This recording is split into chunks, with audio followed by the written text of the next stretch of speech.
Good evening and greetings, fellow YouTubers. My name is Steven Jackson, and I'd like to take this time to talk to you all about the new trailer that just came out for the upcoming Homeworld 3.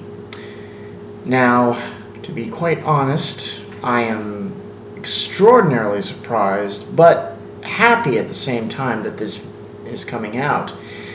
As someone who played the original Homeworld when I was a wee fair-haired boy, still amazed at the wonders of this new machine called a personal computer, just seeing what was capable with 3D space-time combat was just, it was phenomenal.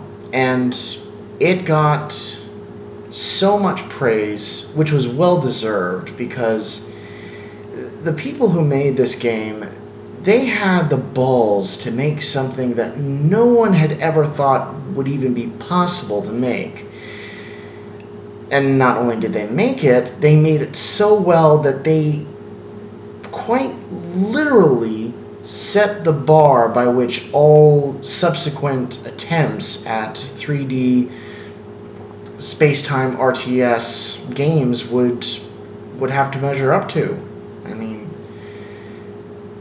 to put it mildly, the impact their game left on the gaming world simply cannot be taken for granted.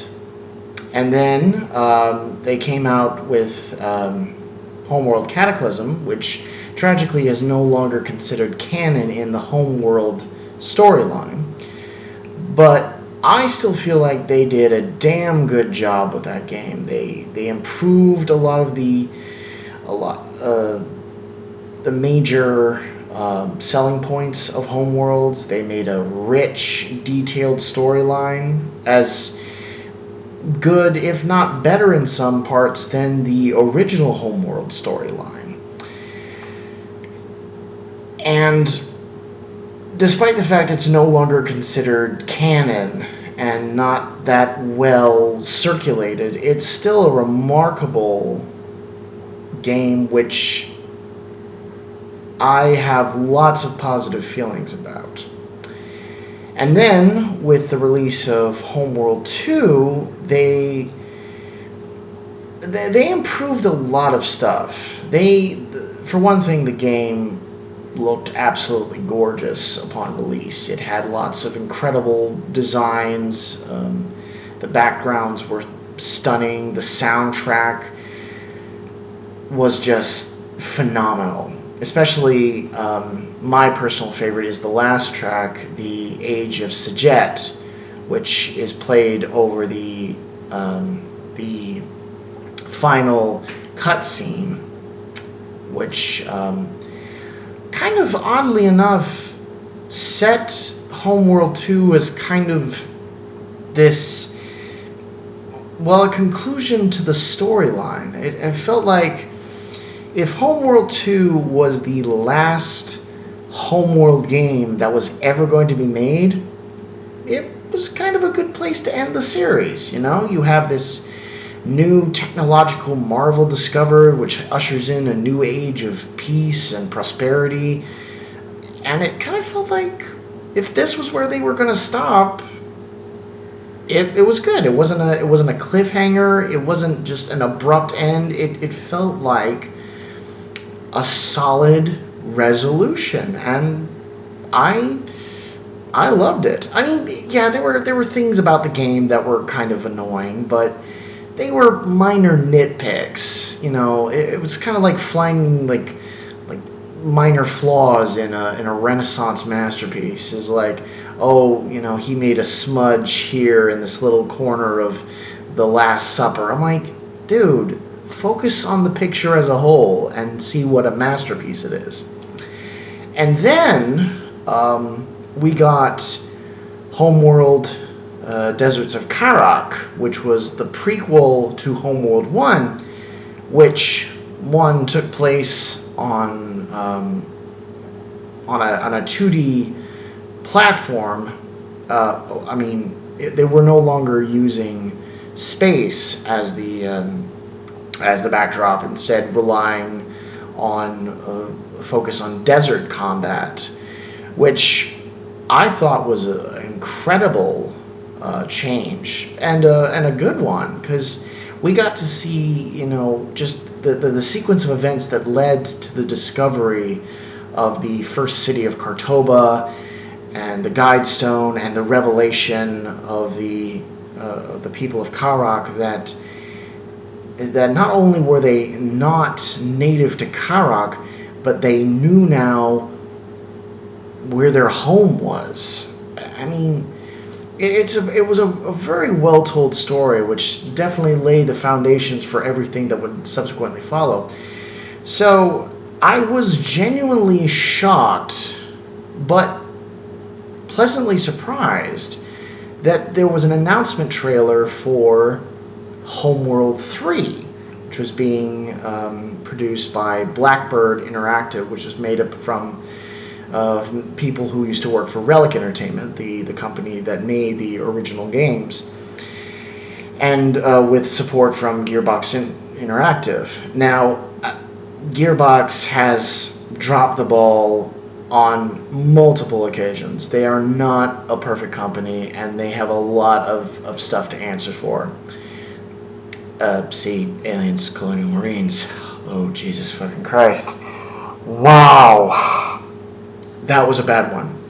But this game, they're only providing support. They're not making it themselves, which is nice. So,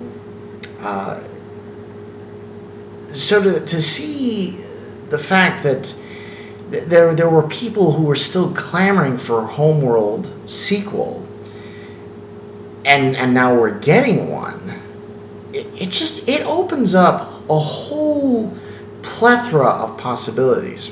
For one thing, the announcement trailer, which is freaking gorgeous. If you have not seen it yet, do so, because it is jaw-droppingly gorgeous.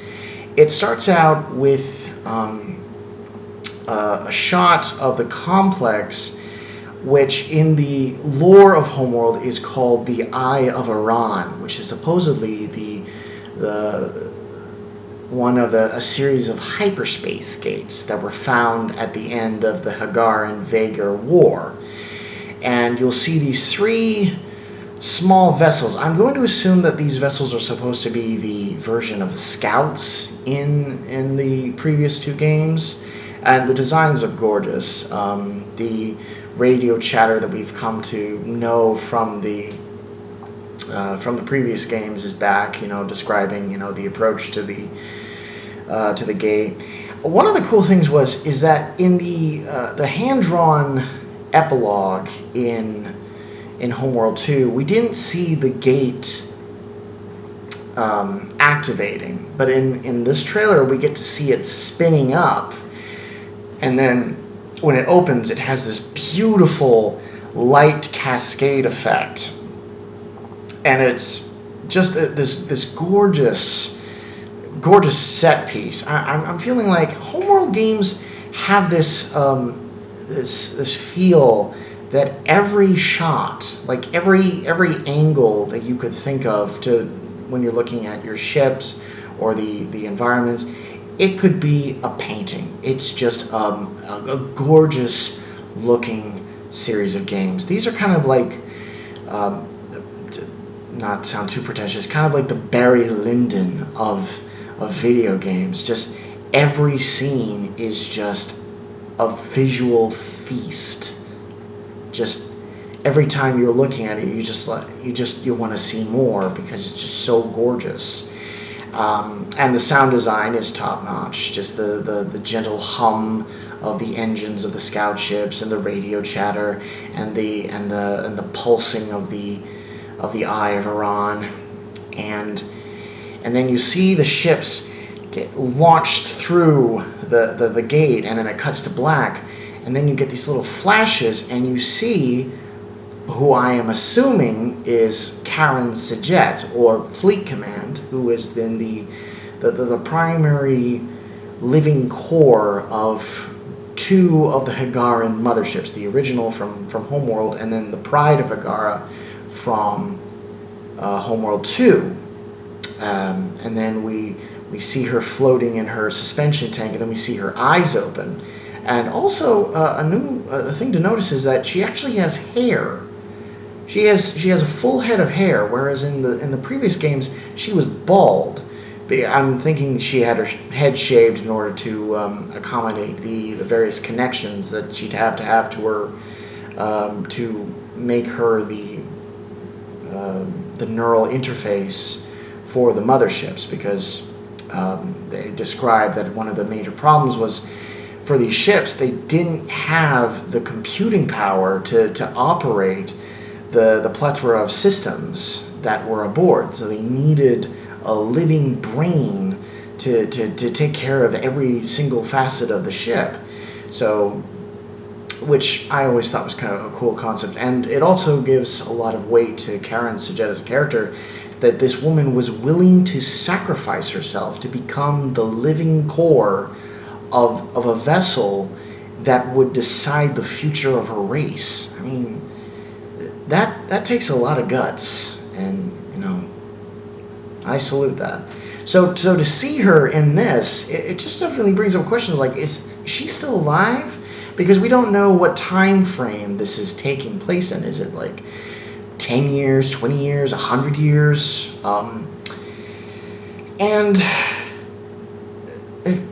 And then after we see Karen's eyes open, we see the updated Homeworld logo, and it's beautiful. And we have the soundtrack softly playing in the background, and then you have Blackbird Interactive's logo, and then Gearbox's logo, and then Homeworld 3. And at this point, if you are a Homeworld fan, you'll probably have to clean yourself up, because you've obviously had an accident. So that was the trailer, and my thoughts on it are it's about damn time. I love the Homeworld games, so the fact that they're actually making a sequel is just it's wonderful. And a lot of, from what I've seen from the behind the scenes videos where the creators are talking about the enormous amount of support they've gotten from the fans, both in like comments about their work and the progress, to the financial support they've been getting in terms of like donations, it's remarkable. Like, even after all this time, people still want this game, and they're making it. They're making a Homeworld 3 game. We're getting Homeworld 3 before Half-Life 3. Like, holy crap! This is incredible. And then, of course, we have all kind of, in our way, accepted that probably Half-Life 3 is never coming out. I mean, it's the same thing with Duke Nukem Forever. We waited for over a decade, and no matter what they put out, we were always going to be disappointed, because our expectations are always so much higher than what reality can give us. And it's just...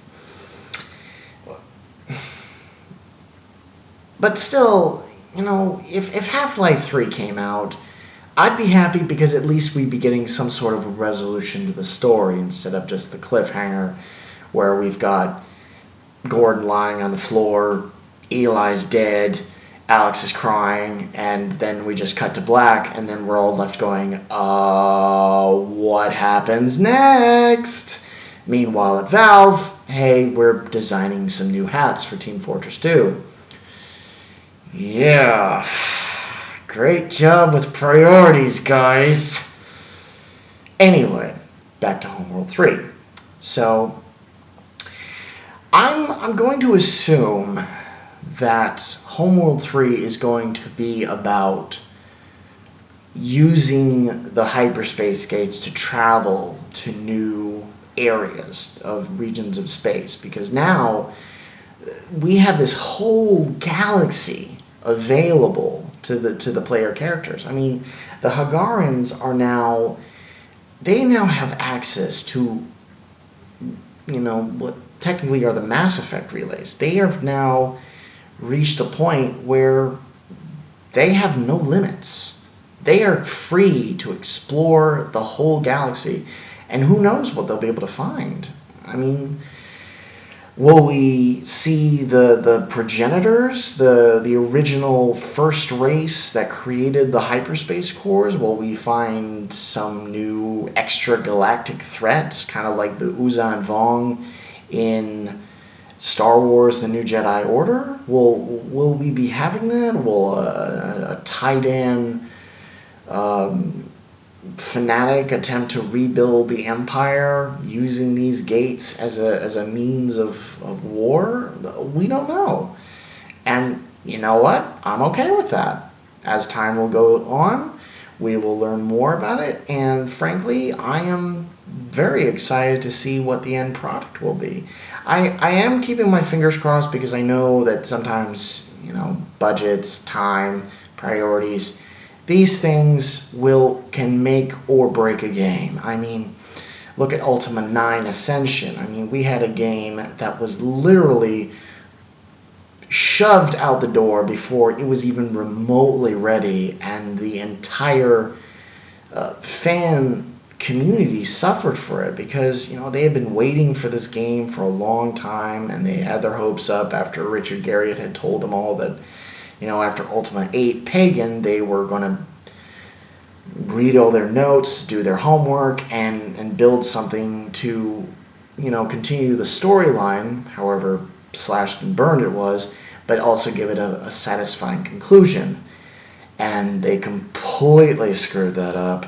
So, but I do have hopes, because Blackbird Interactive, they seem like people who not only know how to make good games, they know how to give a shit about their games. They're not making games just because they want to make money. They're making a game because it's something they want to do, and it's something the fans want. And so I have hopes that this will be a damn good game and a worthy addition to the Homeworld story. So I'm looking forward to that. I've spoken my piece on the subject, and I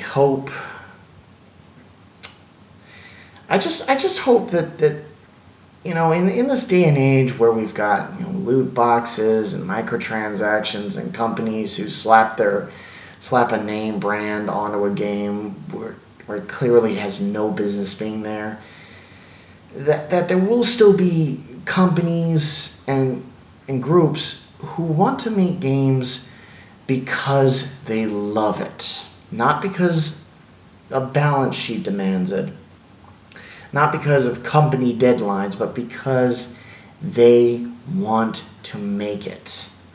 And they also want to make it the best possible game. So, to everyone at Blackbird Interactive, good luck. And may the hand of Sajuk be with you in all of your work, and may he guide you to a satisfying conclusion. And from all of us who are diehard fans of the series, we're with you. So, my name is Steven Jackson, and that's a wrap.